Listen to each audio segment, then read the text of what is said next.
Good afternoon, everyone. Hey, good evening, everyone.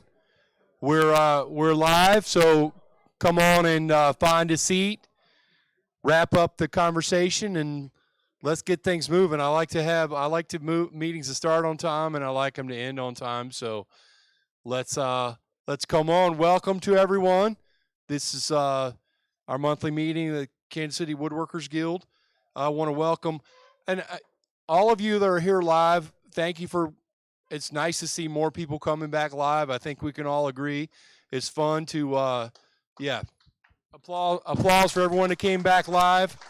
Uh, it's fun. We get to interact and network. It's a lot of good time. Those of you who are watching online, you could probably hear everyone talking. So it's fun to see everyone back. If you're watching at home, come on back. If you're comfortable with that, we'd be happy to have you. Do we have any first time guests today? Thought I saw a couple of new faces. First time guests? All right, welcome. Thanks for coming. Any people that are new members tonight? If you haven't joined, then you should join. It's the best deal in town. So, hopefully if you're here and you're not a member, we'd love to have you. But also we're happy to have you. And if you're watching here and you're not a member, you're watching online, come on down. Our meetings are free. Come check us out. We'll be happy to show you around. We're all proud of the guild, and we would love to have you join us. So now we're just kind of going to go through our agenda, and we ask our officers if for anything they're special to report. I don't have anything special tonight, and the Vice President, Mike McCauley, he is out tonight because of his wife's retirement party. So I'm sure that's a special evening. His wife, Kathy. David, as the secretary, do you have anything special to talk about tonight? Nothing special. Okay. Craig Arnold is also not here because I think he was going fishing. It's like a fishing trip. So I was commenting about how Craig, as the president over the last 4 years, hasn't been able to kind of scoot out and miss the meetings over the last 4 years, and now the tables are turned. I can't do that. Gary Melky, he says we have enough money. We're paying our bills. Anything else you need to add, Gary? I know you're here. He's giving a tour, so we'll stick with that. So Chuck Saunders is in the back. I know he's got a few items for sale. I saw 3 routers for sale, $5 each. He said they may work, they might not. Maybe Chuck, they work, right? They probably work. Okay. There's a handful of other items. What other highlights you have, Chuck? I have Baltic birch. Baltic birch. Available in craft packs. Yes. If you're into laser work. Yes, right. Work great with laser work. Probably doesn't work great with 18th century carving. Well, they used it a lot. Yes. Okay, going down the list. Brian, Communications Committee. Anything special, Brian? We got a fancy new computer in the library.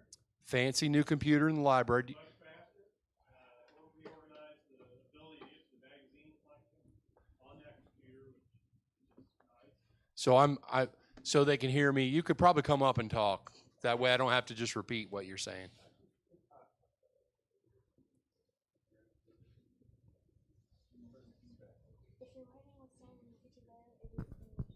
So we got a fancy new computer in the library, much faster. Redid all the magazines on that computer so they're identified. You can get to the collection. We're working through the book collection, Don and I, to get all the stuff that's been donated categorized and up on the shelves and in order.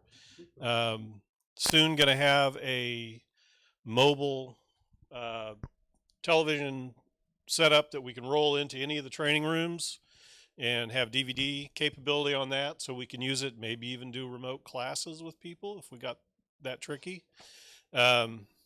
Just reorganizing and cleaning up a few things and making it better. Awesome, thanks. A lot of good stuff going on. I'm glad we have people like Brian and Don and Ron and all the people that work, especially on the technical sides. As far as communications, just remember to check us out on Facebook and Instagram, Twitter, YouTube. We actually have quite a few videos on YouTube. Kevin, do you want to come talk about the podcast and what's going on? Woodwords, the podcast. Hi, everybody. Podcast. I hope you've been watching it. Our latest one was with our new secretary, David Roth. And this last weekend, we recorded one with a few members of the most recent basic woodworking class and one of the instructors.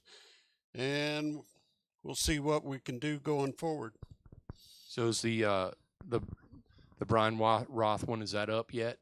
David Roth's is up, yes. All right, I can't wait to see that. I've actually watched almost all of them, so they're really good videos. So if y'all haven't checked it out, you might learn something about somebody that you're sitting right next to you. You're like, wow, I didn't know that. It's kind of a cool way. Do you want me to handle training while I'm here? Yeah, let's go ahead and jump forward to training.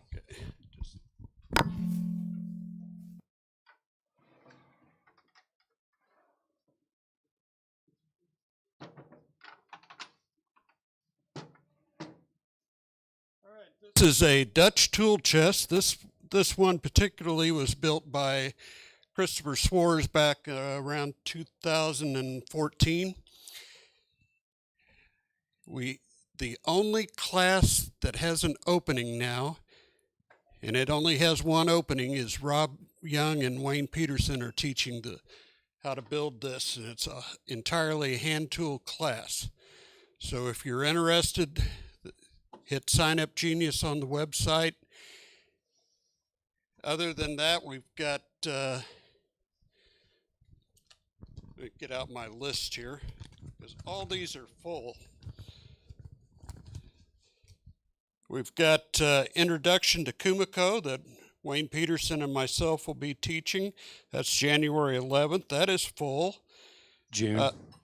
June. What did I say? January. Okay. We can schedule it for January as well next year. Okay, and then June 16th, traditional bandsaw box. That with George Rexroad. That one's also full. Craig Arnold will be doing his project finishing class on June 20th. That's full. And then we'll be starting the next round of basic woodworking on June 23rd. Once again, that's full, but we're keep pushing the people through, and they keep coming back for more. July 16th, bandsaw puzzle box with George Rexroad. And then September 1st, a traditional bandsaw box with a lid, George Rexroad. That one's also full already. And then September 8th, we'll be starting the next Introduction to Hand Tool and the next intermediate woodworking class. And those are both full as well. So apparently you all like to learn stuff, because they never stay empty very long.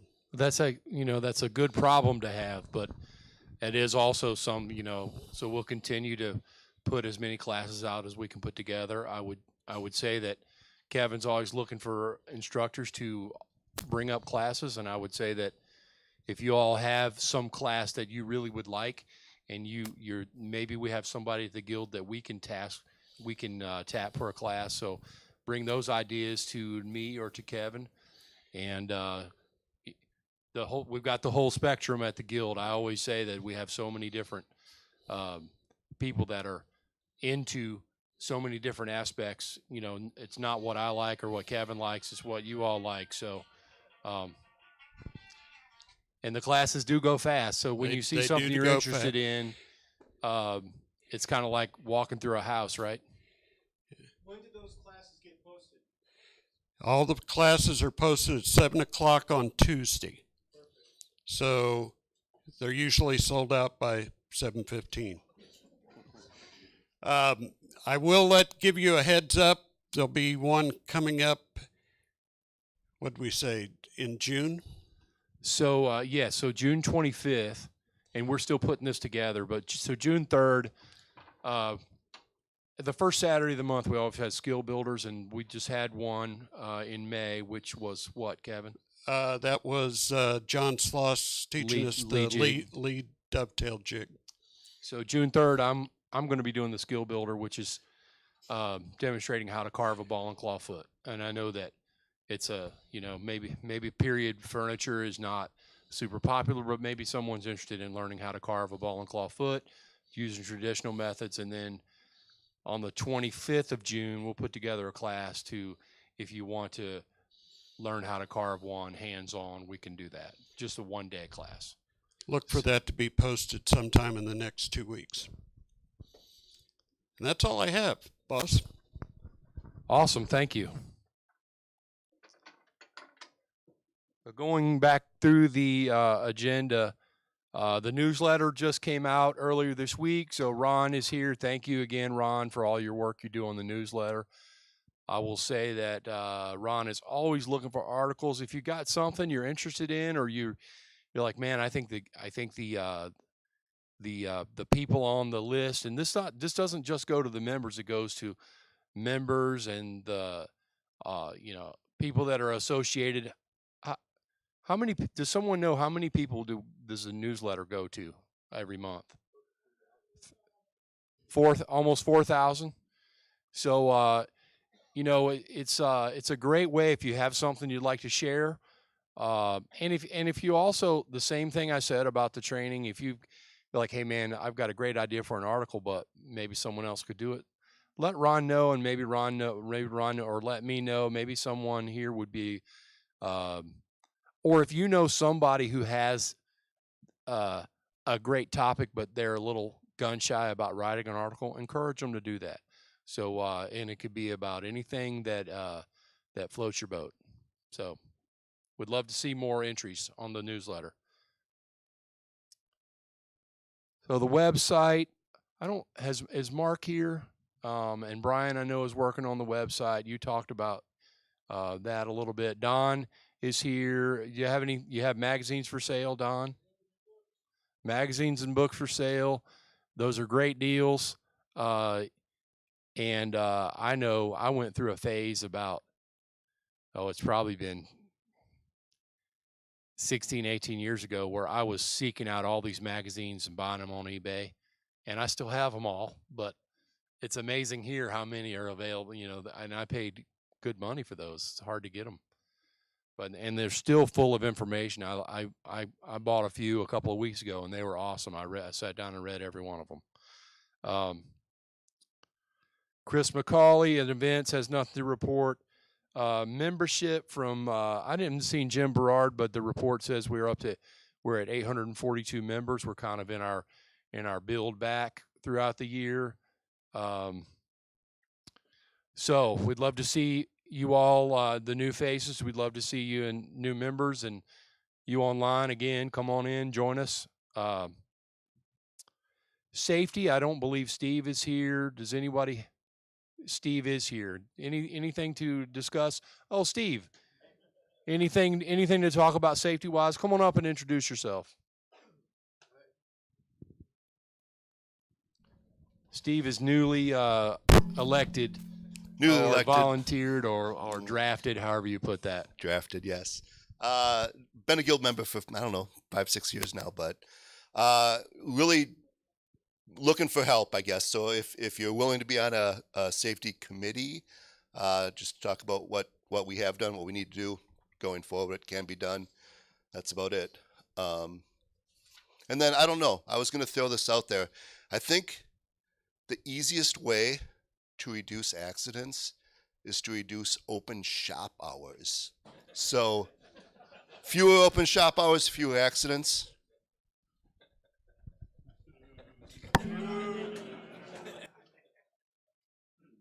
Yeah. Zero. if we closed them all, we'd have 0 accidents. So, but we're not going to do that, Steve. So, appreciate you stepping up, and appreciate all of you that can step up and help. And keeping things safe is obviously it's probably got to be our number one goal besides staying open. I know we've got to stay open, Steve. So just running down through the rest of the agenda, we've had 50 plus in 2022 go through Rough to Ready, which is Mike McCauley again is not here to talk about that. Rough to Ready is a program. Once you become a member, you go through a Rough to Ready class, which not only teaches you how to get lumber machined and get things rough to ready to work, it also is a way to get your safety orientation certification done so that you're able to use the shop. Sponsorship, Dwayne is in the back. He has raffle items. So you have 9 must-have items back there. So go buy tickets, buy early and often. So Amazon Smile. So Amazon smile.amazon.com. If you buy anything on Amazon, if you go to smile.amazon.com and you search for Kansas City Woodworkers Guild, or you could get that number, which is 43-something, but you can search for it as your charity of your choice. 1% of your purchase goes back to the Woodworkers Guild. So I'm guilty of just going to Amazon and buying, and then I'm like, man, I forgot to do that. So remember to do smile.amazon.com, and the guild gets a little bit of a charitable donation as part of that. It doesn't cost you any money. It's part of Amazon's charitable enterprises. So remember that. We've made a few $100s over the last couple of years, I think. Maybe more than that. I think we're getting close to $1,000 over the last 3 or 4 years we've been doing it, but we could all probably do more. We've already talked about training, and we've talked about the skill builders. So now we want to talk about the SIGs. So we have several SIGs, which stands for Special Interest Groups.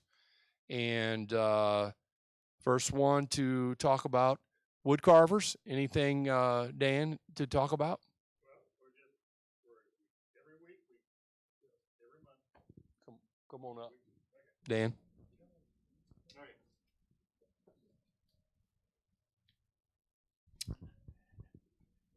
Every month we concentrate on traditional carving, power carving, and pyrography. We've got instructors for all 3 of those, and it kind of goes where whoever comes, we help with whatever they have need of. Each one of us is working on a project. I'll probably be doing a clay model this next week. It's on the 4th Tuesday of every month. So from 6 to 8. Okay. Awesome. Thanks, Dan. Thank you.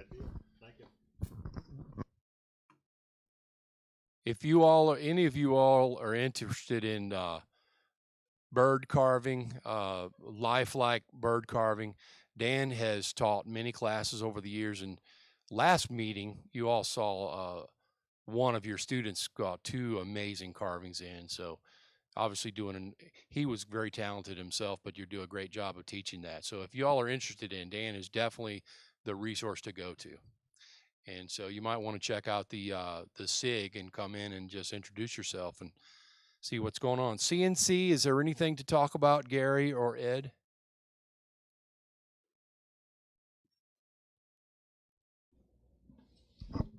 The CNC SIG meets at 6:30 on the second Tuesday, so it's the day before this meeting. So you get to come here 2 days in a row in the evenings. We meet, and right now we're going through the process of going over turning on our new CNC. If you're interested at all, we kind of have a get together where we do go through a presentation that if you have made something on a CNC or need advice on the CNC, come on down and we'll help you out. That's awesome. The next SIG is the hand tool SIG. I haven't seen Rob here. I will say that it meets the fourth Sunday of the month from 2 to 4. Is anybody here associated with hand tool SIG that has anything to talk about? Just finishing up projects, so come on out if you're interested in hand tools. And then Mike McCauley's not here about laser, but we have the guild has a laser. A lot of you know that. I know there's a ton of people that have gone through training this year, but that's the fourth Wednesday of the month at 7 p.m. So any other comments, questions about the SIGs? All right, cool. And typically we go now to show and tell. Are there show and tell items over today? That is a first. Typically we have a ton of show and tell items. So Jim, looks like you're not off tonight because you're doing the program, but typically Jim Bainey comes and does our show and tell, and we have I guess that means next week we need to double up. So if you've got something out there to show and tell, bring it, because that's our favorite time. So no show and tell items tonight. What's that? Yeah, photos, videos, something that you don't want to carry in, or if your wife or husband has said, hey, you're not touching it anymore, you can take pictures and bring it in. We would love to see your work. I have a chest of drawers that is for my daughter's graduation. She graduated last weekend, by the way, and it's not finished. So I'm hoping maybe in the next couple of months I can bring that in as a show and tell. So another one of those unfinished projects that some of you might have some unfinished products yourself. So right now we're a little ahead of schedule, which is always a good thing. We typically take a break at this time, and we have a little intermission, and go back, check out the raffle items. After our break, we'll do our quick raffle, and we'll see you back in 10 minutes, 8 minutes. Perfect. Thanks, everyone. Hello, my name is Rick Chandler, and welcome to another of the Kansas City Woodworkers Guild's ongoing series of machine safety videos. Our discussion today will cover your introduction to the safety rules and requirements of the various bandsaws owned by the Guild and how to safely operate these popular pieces of equipment. Keep in mind that this video is meant to cover the safety concerns of this machine and not a complete training program for the use of the bandsaw. When in the shop, please direct any questions about using these or any other machines to the on-duty shop foreman. He or she is there to act as your main resource to help keep you safe and to provide advice and assisting you to successfully complete your project. You should always remember the most important of safety concerns is to wear OSHA-approved safety glasses with side shields at all times while in the Kansas City Woodworkers Guild shops. Your regular glasses are not approved for use when participating in any shop activity while you're at the Guild. When using any of our bandsaws, it is doubtful that the noise level would necessitate hearing protection, but if you feel more comfortable wearing earplugs or earmuffs, by all means do so. One caution on hearing protection though, Guild rules stipulate that any hearing protection may not have the ability to receive any type of broadcast music or podcasts.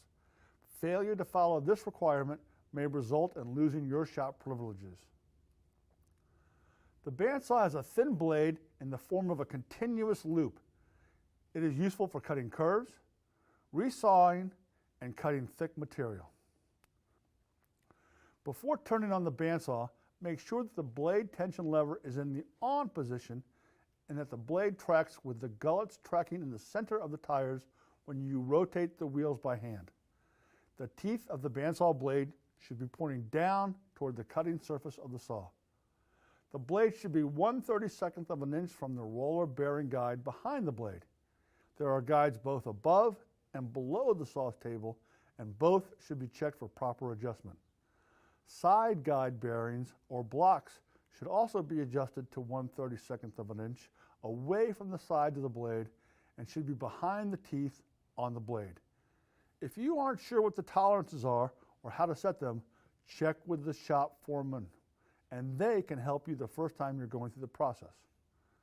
Make sure that the upper and lower wheel guard doors are closed and latched before you turn on the bandsaw.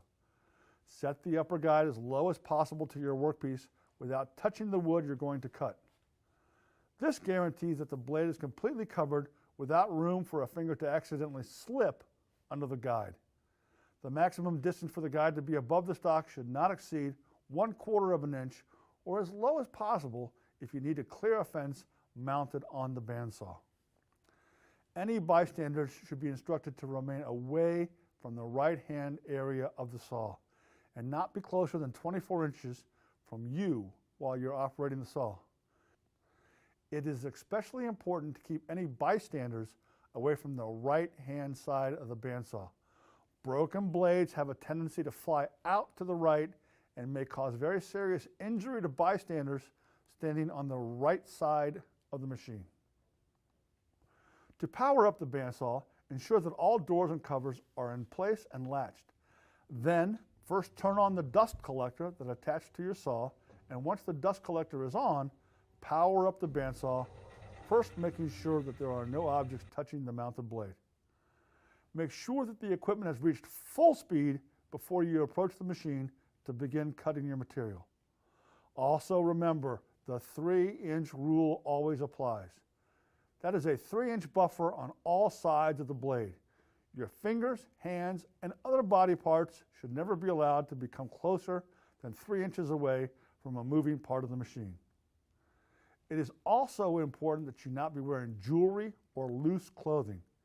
If you have long hair, be sure that it's tied back so that there's no possibility of coming loose and making contact with any moving part of the machine. Never open any covers of a machine while it is running or start a machine before any and all covers have been properly secured. Keep your fingers and hands away from the path of the blade. Never use your thumbs to push your workpiece toward the blade, even if you're pushing from many inches away. Hidden voids in your material may suddenly cause the wood to jump forward through the blade at seeming lightning speed, causing serious injury or amputation. When you're cutting small or short stock, use push sticks, feather boards, or other appropriate safety devices to control the workpiece as you make your cut. Do not force a cut. Allow the blade to dictate the rate of cutting. Forcing a cut can and will probably break the blade on the bandsaw. Don't cut stock that is not flat on the bottom without holding it in an appropriate jig. As an example, when cutting cylindrical objects, you should use a V-block as we're demonstrating here. When working with long or cumbersome material, set up a roller stand to support your work as it enters and leaves the saw. It can become impossible to support these materials without the help of some kind of support system. When making cuts with the table at an angle, clamp a block to the table to keep your stock from slipping off. While resawing wood, it is okay to start your cut when standing on the infeed side of the blade, then letting go of your workpiece, circling around the machine to the outfeed side of the table, then pulling your material through the blade. Again, make sure you are drawing the wood through the bandsaw only as fast as the saw is able to handle the cutting the stock. If you're not cutting all the way through your stock, don't back the stock away from the blade without turning the machine off first. Turn the machine off and wait for the blade to come to a complete stop before backing out of a cut. If you're making curve cuts, you should plan your cut to prevent twisting or binding on the blade. Also, plan on where you will need to use push sticks or where it may be necessary to install a fence to keep you and others safe while cutting your stock. Each blade width has a minimum radius that is able to cut. We have charts posted on or near each bandsaw that show the minimum radius that a particular blade width can cut. If the blade does break, shut the machine off and stand clear until everything stops. Once the machine is stopped, unplug the saw from its power source and immediately notify the foreman on duty. They will assist you in changing the blade and getting the machine up and running properly again. You should never stick an object into the blade to stop the machine. Let it stop on its own or use the brake if the saw has one. The bandsaw produces a very fine sawdust, and this is sometimes not all captured by the attached dust collector. Dust depositing on the floor around the machine can cause the floor to become extremely slick and creates a significant fall risk. Pay attention to this and sweep or vacuum the floor when necessary. Don't be responsible for yours or someone else's fall injury. When finished using the machine, turn off the bandsaw and wait for the blade to come to a complete stop. Turn off the dust collector, check inside the machine and vacuum out any dust. Take a few extra moments to clean up the rest of the machine and the floor around where you've been working. This is Rick Chandler for the Kansas City Woodworkers Guild. Thanks for watching and be safe.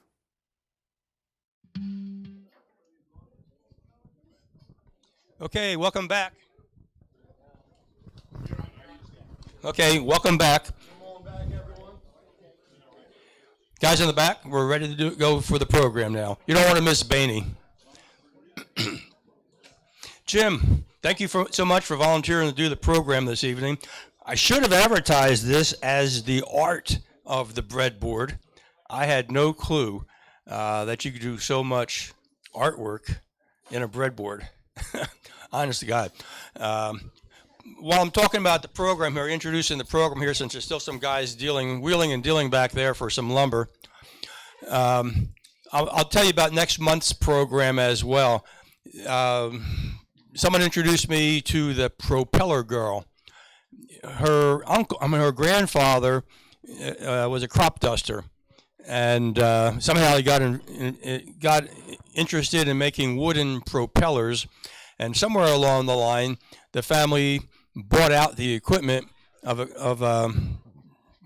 I can't remember the name of the company right now, but they have all of their equipment, the specialized lathe tools and presses and everything else, and it's really pretty fascinating. There's a bunch of YouTube videos on her, and some of the stuff is put out by the Experimental Airplane Association or whatever their title is.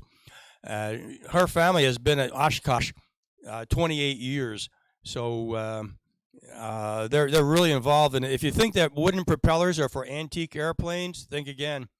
There's a lot of stuff going on with wooden propellers. Anyway, she's coming up from Rolla, Missouri. What I'm hoping to do is to find out who the people are in the area who are flying airplanes, especially experimental airplanes, and inviting them to the meeting as well. So I think she'll be really fascinating to listen to. And after that, the next month, Jim says he's volunteering for a group called Fantastic Furniture. Oh, Flourishing Furniture, where they rebuild furniture and sell it or give it away to people who need this stuff. So that'll be the meeting after that.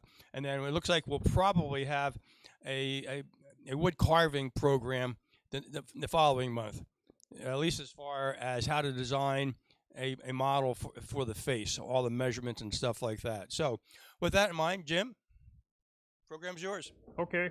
Am I on? Okay. Well, one of the very first things I ever built as a woodworker was a cutting board for my wife, and it's pretty basic. It's just red oak and walnut. I built this in 1983, I think. So it's really old. I've refinished it once.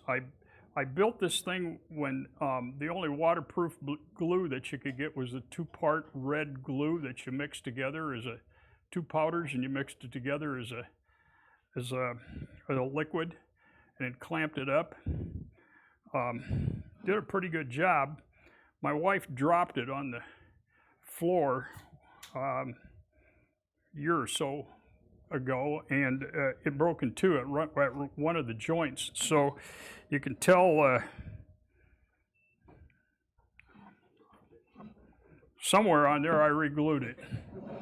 Anyway, this is the first time I ever made a cutting board, and it's functional. My wife has used it for ever since. Soon after that, I made a dual-purpose one. And I made a few of these. I even made one of these for my two daughters for disciplining grandsons. She said they work pretty. It's really a handy one because you can, and it's a functional one. You can take, if you want, just a couple slices of onion or whatever, and boom, boom, there, it's done. So I use this one a lot because it's really handy. I started taking Woodsmith at I think issue 4, and I backtracked and I have every issue of Woodsmith ever since. In March of 1984, they came out with issue number 32, and in it, it intrigued me in that it had a set of 3 cutting boards that were decorative like this. I made it. My wife was going to Australia at the time, and I have 3 sister-in-laws in Australia, and so I made them and sent them along with her because they were easy to pack, and I owed them big time. So I made 3 sets using that set of plans in Woodsmith. So it wasn't, maybe a year later I had accumulated all kinds of scrap, and I started making them for Christmas presents and birthday presents and whatever, wedding presents. Now I get invited to weddings just so they can get a set of cutting boards. I have probably made 50 of these all told. And if you start with photo number 1, Chris, there's the first thing you need to build cutting boards. There are 3 types of glue that I use. I use Titebond 2 if I'm doing decorative cutting boards like these over here that are for just display only. I use Titebond 3 if it's going to be a functional one. These I always use Titebond 3. I've actually had people put them in the dishwasher. They don't last that long when you put them in the dry cycle. I've had them come back looking like pretzels and say, "Can you fix these?" And I said, "No, but I'll make you a new set." So the other glue that I use is, go back to the glue, is CA glue. That is, I don't use it very often, but it's a gel type of glue, and if you want to hold it, put it on and hold a piece together, the setup time is about 30 seconds, and it works really well on wood. Go to the next slide. You need a good table saw. I just happen to own a saw stop. And one of the things I put on my saw stop, as you can see right there, is Woodpecker makes a tool that you can reposition the fence, so you can always go back and benchmark where your fence was set. If you need to move the fence and then go back and cut another piece, go to the next slide, will you, Chris? That's how it works. And you can really, really fine tune it. I've used it quite a bit now, and it was one of the things with Woodpecker is they've taken Festool's selling points and made things outrageously expensive. This isn't that bad. I think it was a couple $100, and I really use it a lot. that aside, Woodpecker really makes some great stuff, and I see a couple of things that they're coming out with in the future that I'm probably going to break down and buy. Go to the next slide, Chris. You need a drum sander. I don't think you can. I have tried flattening out cutting boards using a planer. Especially if you're using end grain, it doesn't work at all. It's a disaster. Start over. But you need, well,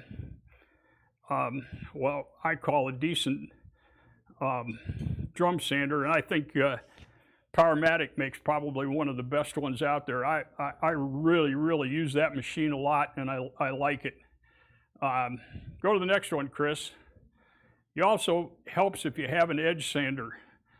This is one I built myself. I use it for everything. It's probably the most versatile tool other than my table saw in my shop. The only disadvantage of that particular machine that it doesn't oscillate up and down, so you're kind of tracking in the same track of the belt, and the table will raise up, so when you wear the belt out, you can raise it up to another level. But it really helps if you're doing that. Okay, Chris, go to the next one. No, that's the last one. Next one. You're not up yet. Okay, so I'm going to start how I built these.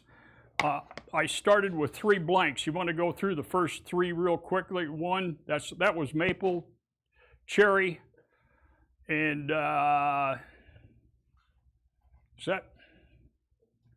that's cherry. I'm sorry. That's cherry. Go back to the other one. That's walnut. The other thing, the walnut you're getting now is, you see, there's 4 places that I go to buy wood, and that's Metro, Rockler, Woodcraft, and Shooty. At every one of those places, the walnut that you buy now is garbage. It really sucks. It's half of it is sapwood. So I switched over to Peruvian walnut. The disadvantage of Peruvian walnut is it's a lot grainier, and it's really an open grain, and it's pretty soft, but the color is really consistent. So basically, I glue this up in a 10 by 16 blank. Okay, go to the next one. Next one.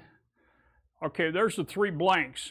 I plane them out and size them to the same size. And you see the triangle that I marked on them? That's to make sure that when I separate all the pieces that I get them in the right sequence. Okay, go to the next one.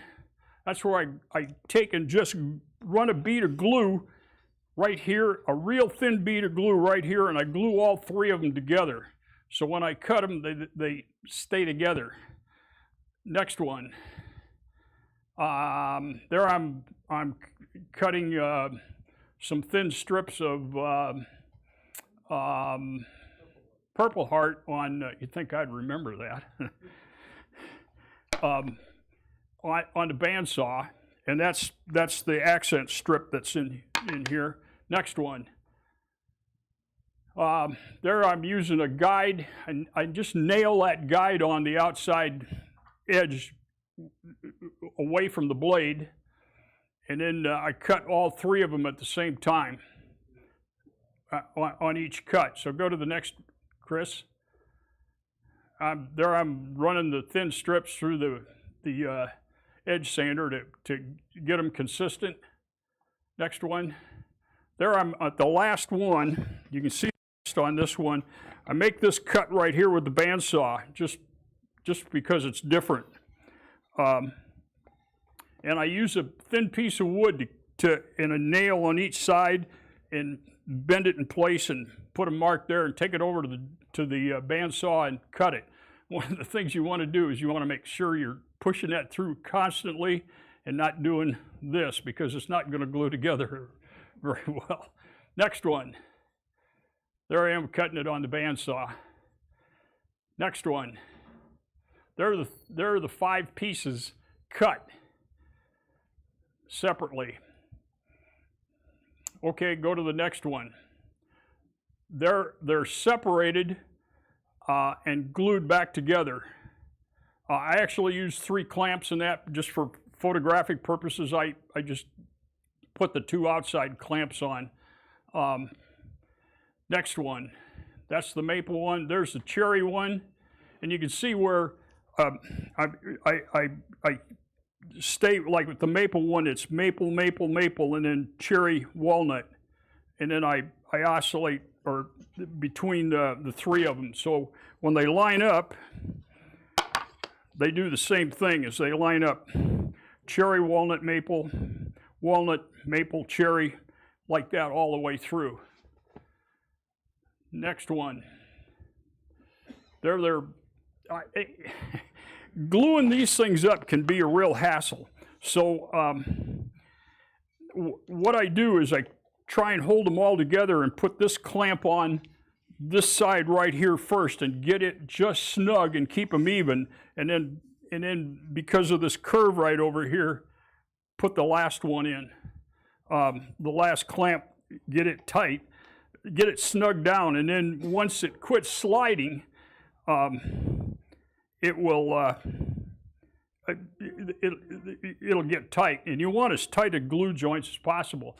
And I was talking to Craig Arnold, and he said, well, my grandfather, who was a cabinet maker, used to keep salt in his toolbox, and he would sprinkle just a little bit of salt on the glue line, right in the glue, and that would keep the pieces from sliding, and it doesn't affect the glue. It works great. Yeah. Next one. There, and I'm running them through the drum sander, and I run them through diagonally so the sand lines are diagonal, and I can tell where the sand lines are. Next one.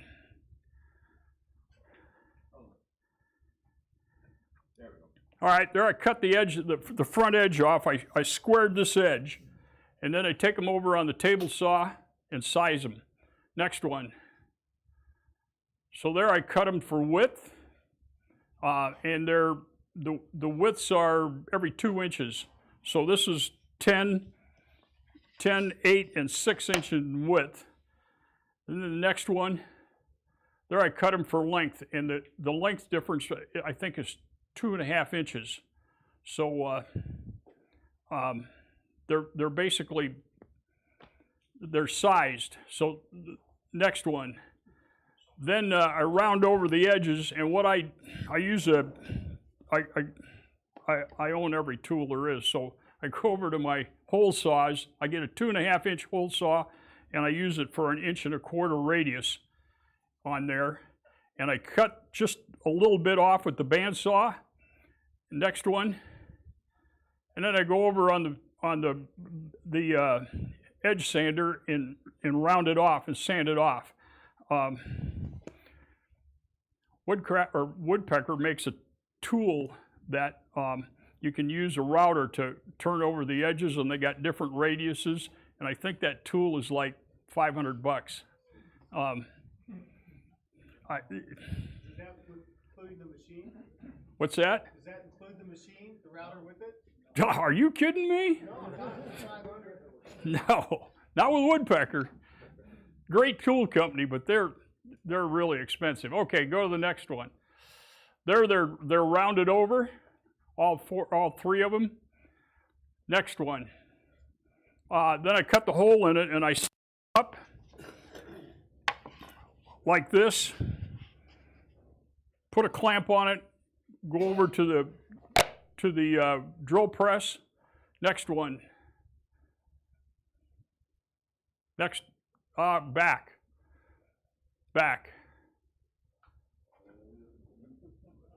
There you go. Run all 3 of them through with a 1 inch Forstner bit. Okay, now go over next one. They're all cut. Then I sand them out. And I happen to own a Festool sanding system. Now I used to really hate sanding until I got a Festool system. Festool is just like Woodpecker. They're extremely expensive, but they're the best there is. I haven't found anything that's even close. So I invested pretty heavily into a Festool sanding system. I have two of those. I have one, a small rectangular one. Next one. There, I don't know if you can pick that up, but when I rounded these over, I put it deep enough that there's just a little bit of, you can see it right there, that edge. Well, what I do is I sand it until I get rid of that edge, and then I know that all my sanding marks, my diagonal sanding marks, are out of the piece that I'm sanding on. Okay, next one. Okay, I'm back to, so I've made like I say, I probably made 50 sets of these, and people have a different reaction to them. People will say, well, yeah, I can't wait to use them and cut on them. And other people will say, you know, I'm not cutting anything on, theirs are going on the wall for decoration. And whatever, I give them away and they can put them in the fireplace as far as I'm concerned. I've gotten to the point where I can do one of these in about 2 hours. Less the glue time. One of the things that I do if I'm doing a decorative one, I'll use Titebond 2 because I am a little bit impatient, my wife tells me. So Titebond 2, I think, sets up a couple hours ahead of Titebond 3. And I like Titebond 3 better because I think it leaves less of a glue line. That's just my experience. Anyway, so my wife and I were having a conversation one time when she was up cutting some material out of quilts, and she made the comment. She said, "You should be able to do with a breadboard what I'm doing with a quilt." And I'm going, "Is that a challenge?" So I started thinking about that, and if you get online and look at YouTube, there are hundreds of cutting board designs that you can look at, and they have each cutting board design probably has 6 or 7 different approaches to how they do things. One of the common denominators that I've found out about them all is they're real thin on details. So you're kind of on your own a little bit. So which I like. I tend to modify everything I do. So one of the first ones that I looked at after she challenged me was doing a weave. And I've shown this to you before, but this is the first one that I did using the metric system. And the reason for that was because it had to be, whatever dimensions I used, they had to be divisible by 3. And that's hard to do with fractions unless you're working with bigger numbers. And so this piece in the middle is 3 times these pieces right here, exactly. And so the width of this had to be 1/3 of these 3, enable for when you glue this together to get it all to fit. So that wasn't, one of the hassles that I had was taking this piece of maple and putting a walnut edge on each side and getting that walnut edge even and still maintaining that 1/3 the width. That was, in fact, if you look real close, I got one of these that's a little bit on the thin side. Anyway, the other challenge that I had with this one was had to glue the whole thing up at one time. You couldn't stop. I almost didn't make it. The glue was starting to get a thin layer on it.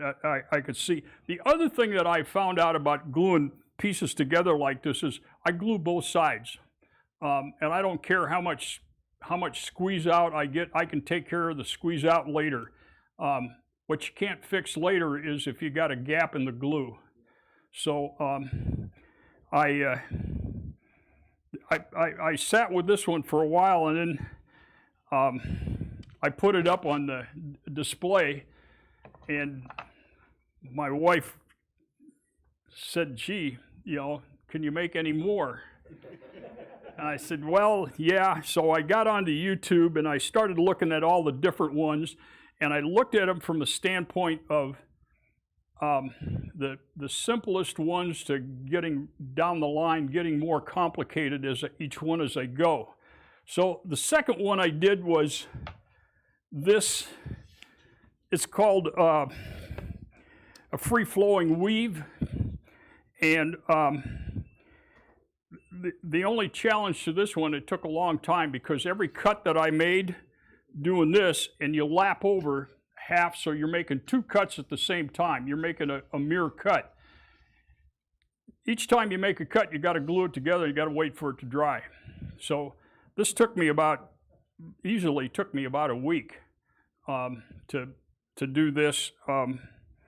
And I've got them on display in the kitchen, and everybody looks at this and said, "Wow, this is a work of art." And I remind them that I'm a woodworker, not an artist. And Wayne will enjoy this. One of my Scandinavian friends came by and he says, "Oh yeah," he says, "I've heard about them." He says, "For 35 years I couldn't say engineer, and by golly, now I are one." So I guess I'm an artist now. Anyway, this I also made out of Peruvian walnut, and you could. I had some scrap left over, and you can see where I scrounged the scrap and integrated it into this board. So I wanted to. The next board I wanted to make was, I raise honeybees.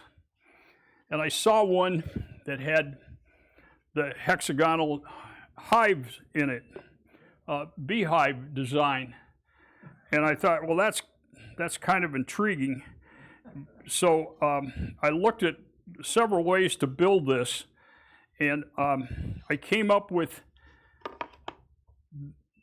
the procedure that I used is I took the maple and put a thin slice, 1/8-inch slice of walnut on top of it, glued it in, and then I went over and cut 30-degree angle on that side, so I ended up with a piece like this.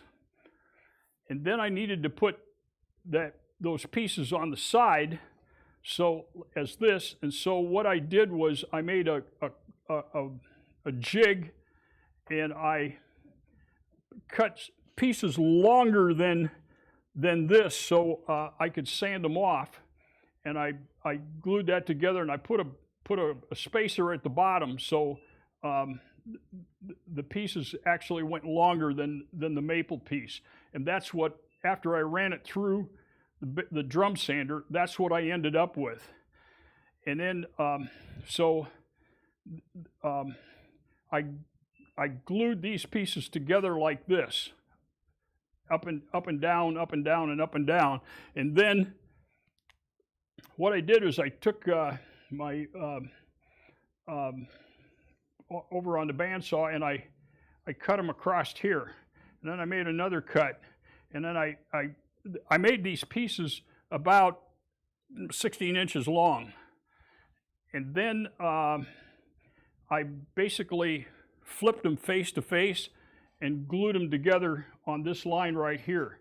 And this is what it turned out to be. The challenges that I had was in the process of gluing this together and this together, you're going to create gaps. And gosh, as much as I tried clamping that together as tight as possible, I still came up with some gaps. And you can almost pick them out here. Even though I went back and I took some sawdust and some glue and I worked it into the cracks, in all likelihood, I'm probably going to do this one over. In terms of quality, it's probably the poorest one I've made to this point. Anyway, and I have them on display, so I put them on the far corner so everybody's got to stand farther away to look at them. So I wanted to make a 3D one. And so this is the next one I made.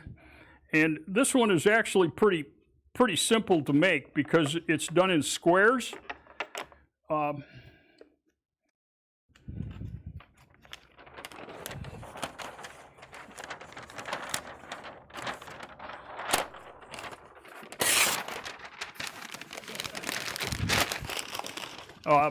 So basically what I did was I took maple and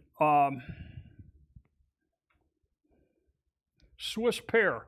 I was on a job site like 10 years ago, and they were replacing a top from a sink base, and it was made out of Swiss pear. I have never seen any Swiss pear in any of the stores since, and it is one of the greatest woods I've ever worked in. The grain is super tight, it's stable. Anyway, that's what this color right here is in the center of that square. So I basically made this in a tube, then I cut it on the bandsaw and glued it all back together, and I put a maple or a walnut strip across the top and basically glued it together. The advantage of this is that it's got some straight lines, and so if it isn't, as you glue these things together, if there's any mistakes in them, they tend to multiply themselves. By the time you get to the end, you're making the last one. So if you got straight lines, you can take them over to either the drum sander or put them on a table saw and straighten them out, and then glue them back, put them in the clamps to glue them. So I wanted to make another one with 3D using triangles. And you can see the triangles right here, and then they reverse themselves. Basically, the same straight line again is here that you can straighten them out as you glue them together. Anyway, this I have someplace on here I have a screw up. Yeah, it's right here. It's right down here in this corner. And my 8-year-old grandson, every time he comes in the kitchen, he points that out to me. Pop, you made a screw up. Thanks, Sully. Then I put a border around this one. It just finished it off a little bit better, as well as this one here. So I wanted to get really complicated.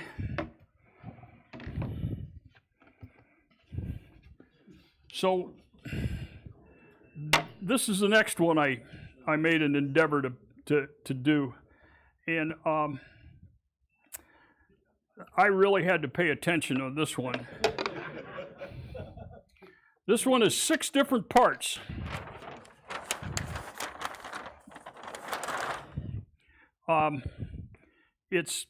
They're triangles, but they're triangles inside of a triangle. And I had to pay attention to where that little tip of one of the triangles, which I made out of tiger wood. I happened to have a piece of tiger wood, and I shouldn't have used it because it was twisted. And one of the things you got to have if you're doing this is straight material. Straight, and if it's twisted or bowed a little bit, you can't use it. And I tried using it because it was a small piece, and it's still, I really struggled with it. Anyway, so I made these 3 pieces, and these 6 pieces, and I made them 12 inches long because the longer you get when you glue them together, these are tubes, so they would be like that. The longer you get, the more you're apt to they won't fit together really closely and you'll end up with some gaps in there. And I've got some pieces like this that I cut out that have gaps in them. Anyway, and the other, a lot of these things you don't discover until you put a finish on. Too late. That's really frustrating. Anyway, so I took these 6 pieces and I cut them up into slices like this on the bandsaw. And then what I did was I glued them together, and you can see the straight lines in here, right here and here. And so this is what I glued together at one time. And I put them in a clamp, and it worked fairly well because you got some straight lines.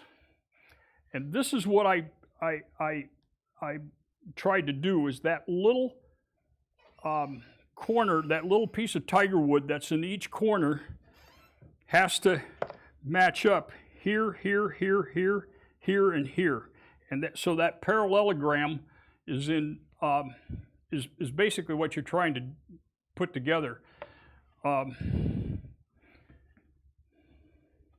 to be nuts to do this one.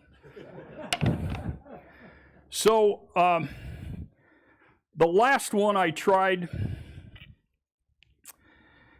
which is actually the hardest, because I made this was my 4th attempt at doing this, and I almost said, nah, I'm not good enough to accomplish this. My skills aren't that. Anyway, the first attempt that I did was, by the way, this is called a Louis cube. Louis XVI, the Frenchman, one of the French kings, was really great at this. At that time, this accoutrement in furniture in France at the time included this diamond-shaped design, and hence they've been called Louis cubes ever since. That was just a side item. So what I found out is each one of these diamonds has to be perfect. I mean, you have to replicate each one of them at exactly the same size. And so the first attempt that I did at putting them together was I put them together in a hexagon like this, and I glued them together using yellow glue, Type Bond 2, and I clamped them with a rubber band. That didn't work. So the next attempt that I did was I cut each one of these diamonds as best I could on the table saw in long tubes, and then I tried gluing them all together in a long tube, and then going back and slicing them up and putting them together. That didn't work. Here was the results. You can see the farther you go, the more the gaps they just wouldn't fit together. And so about this time, I'm ready to say, maybe I can't pull this off. I got one here that you can see through. So I got online and I looked and I looked up how to make, these are 60-degree angles. And I looked up the best way to make a 60-degree angle cut perfect. And I came up with this sled.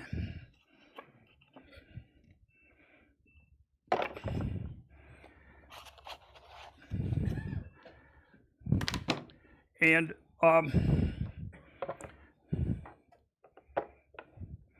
this fence is movable, so I could adjust it, and I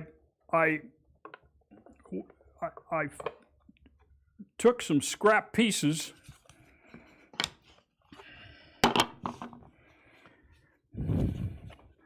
and I cut these scrap pieces, all three of these scrap pieces, until I got a perfect fit, and I knew I had a 60-degree cut. It took me 5 attempts. I kept moving my fence the wrong way, but I got it down. So what I did was I cut pieces.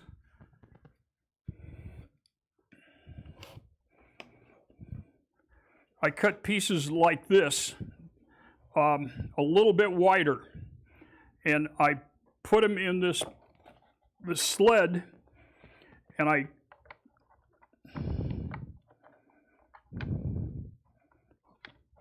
clamped them down like that. And then I ran them through the table saw, and I made that cut, and I put a 60-degree cut on this cleat right here, or a 30-degree cut. Then what I did was I flipped it around, and I cut it the other way, and that gave me a perfect parallelogram that was diamond shaped. And so what I did then was, when I couldn't figure out how to effectively glue this together using clamps, and so I used the CA glue, and I instead of starting at the edge and working our way this way, which multiplied the errors if there was a piece in there, I started in the middle and I went this way, and this is the result of that. There was still a few gaps where I didn't get it glued together absolutely perfectly, but in terms of complexity, this was by far the hardest one.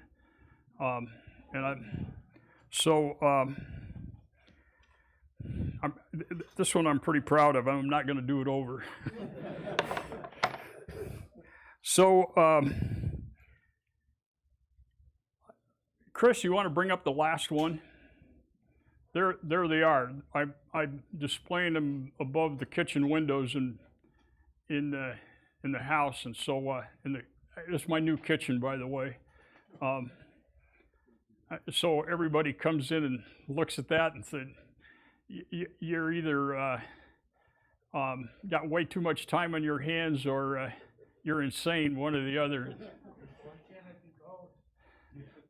I think I'm a little bit of both. Anyway, does anybody have any questions about any of these? Yes, sir. What kind of saw blade are you using to get that? Got the microphone, guys. Microphone right there. Here. There's one right inside.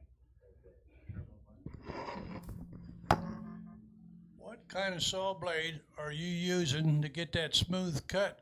When I put them in the bandsaw? On a table saw. On a table saw?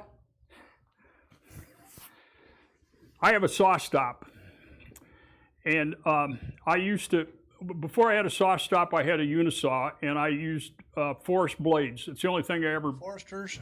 Yeah, it's the only thing I ever buy. So I had my saw stop about 2 months, and I was ripping a piece, and I hit a little staple. Bam! It blew that cartridge like a staple that didn't cost 1 cent. Ended up ruining my $150 blade plus another $100 for a cartridge. So that staple cost me $200. So I have since I have since downgraded what I use for saw blades, just because I'm scared of spending $250 every time I blow a cartridge. So now it costs me $200 instead of $250.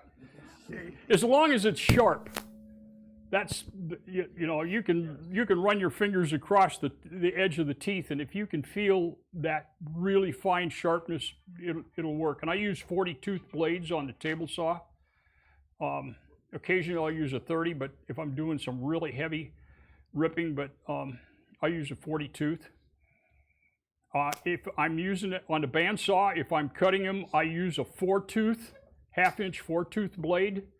I tried with a 10, see if I could get a smoother cut, and it didn't work nearly as well. And it actually on the bandsaw, if you put the fence up there, I've got the magnetic fence, and it runs through there like you're slicing ham at the deli. It's that fast and accurate. So I assume you put a different finish on if you're going to use it for practical use, and compared if you're going to put it on hanging on a wall. Woodworking is not fair. You can have a perfect piece of joinery, and you put a mediocre finish on, and everybody's, oh, that's kind of a mediocre piece. And you can take a mediocre piece of joinery and put a good finish on, and everybody goes, wow, isn't that a classic? So that's always been one of my frustrations with finish. So what I use this stuff, mineral oil, and then Craig Arnold introduced me to this stuff. And after the oil sets up, I'll put this wood wax on, which is also edible, to kind of seal that in there. And one of the things I sand out, I start out with 80 grit, and I'll pass this around in the backside, and then the next grit I'll use is 120, and then I'll use 180 and 320 to sand them out. And one of the real joys that I get is you get instant gratification when you put finish on these. If you see this, you can see this is pretty dull.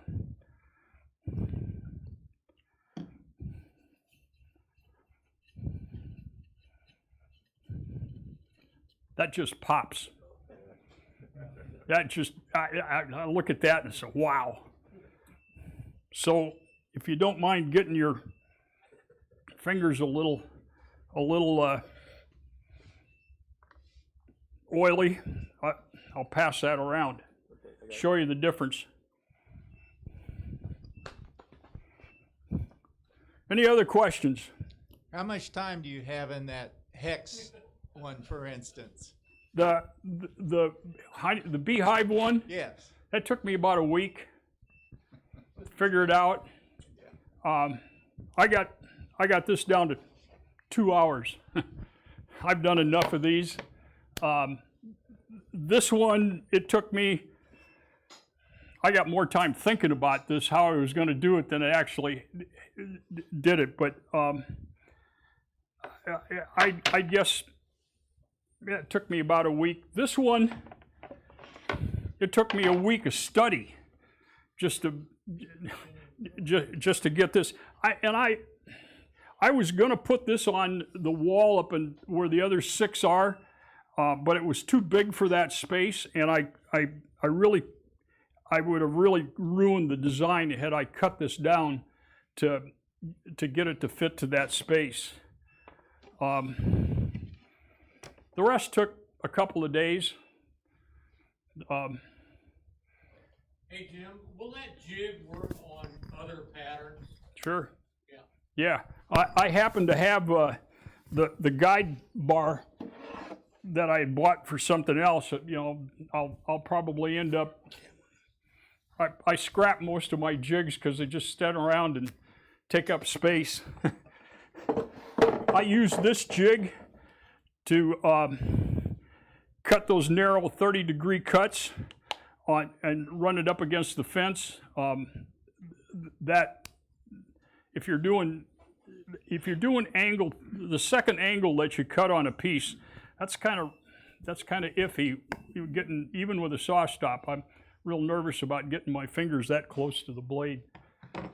I love building jigs. Any other questions? Yes, sir. I have 3 questions. Oh, you were so close. Number 1, do you tell your wife how much you pay for the woodpeckers thing? No, are you kidding me?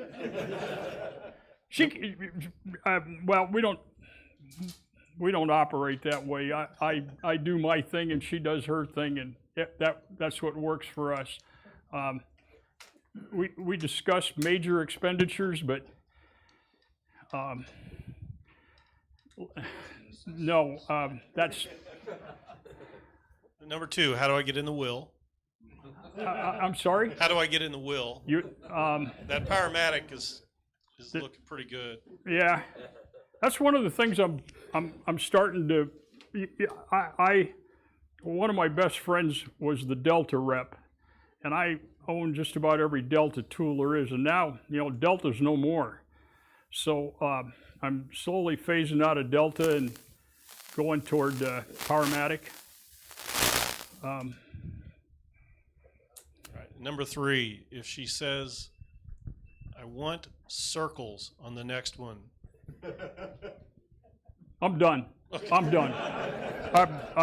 I need to go to something else. That's all I got. Okay. Any other questions?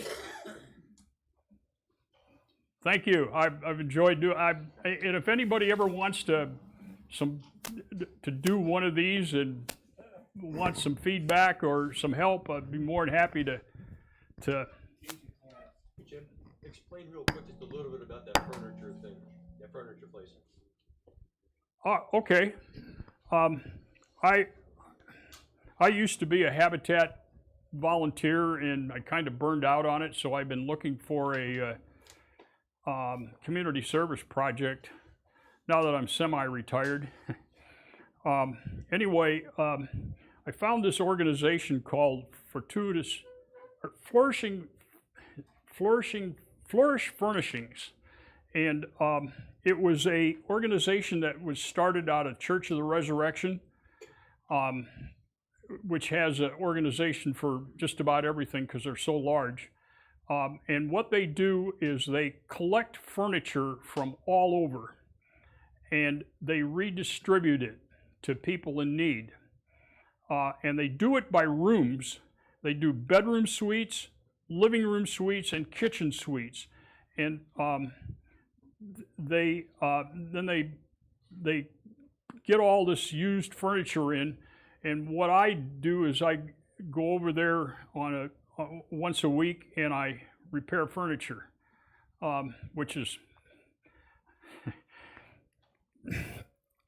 we have a saying in the construction business about making a pig out of a pork chop. It basically is doing minor repair work and getting furniture to a point where somebody can use it. And there are a lot of organizations that contribute to it. They take all of the returned furniture from like Crowley and Nebraska Furniture Mart and IKEA. They take bedding from the hotels. They take kitchen utensils from restaurants that no longer need it, and they bring in people who are indigent, refugees, people coming out of prison who basically have nothing, and they bring them in and they have a showroom, and this is at a warehouse over in Grandview, and these people pick out what they need. Last year they did 750 families. This year they're going to do 900. I go over there one day a week and repair furniture. Last week I found this rocking chair sitting in the corner, and it was in pieces, and I glued it all back together, and I made a cushion for the seat, and I no more and put the sign on it, says it's ready, showroom ready, and 5 minutes later it was on a truck being shipped out, and yes, I was really stoked about that. So they're coming in on in July. Yes. Yeah, they're coming to July to make a presentation about what they do. So I'm really excited to be part of that. Thanks. Anything else? Thanks. I've really enjoyed it. I'm done with these. So Jim.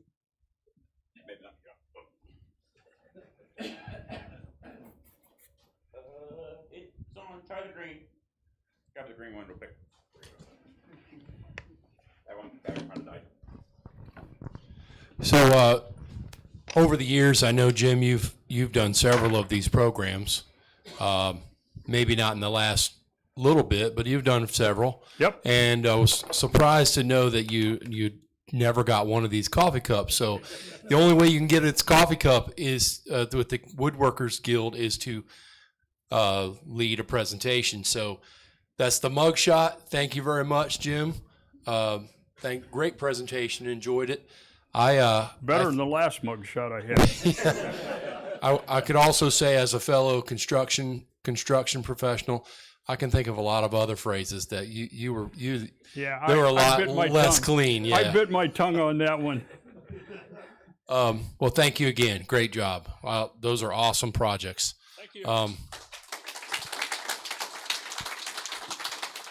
So that's it for our program tonight. And I'm happy to say maybe we're a little earlier than usual, but I'm happy about that.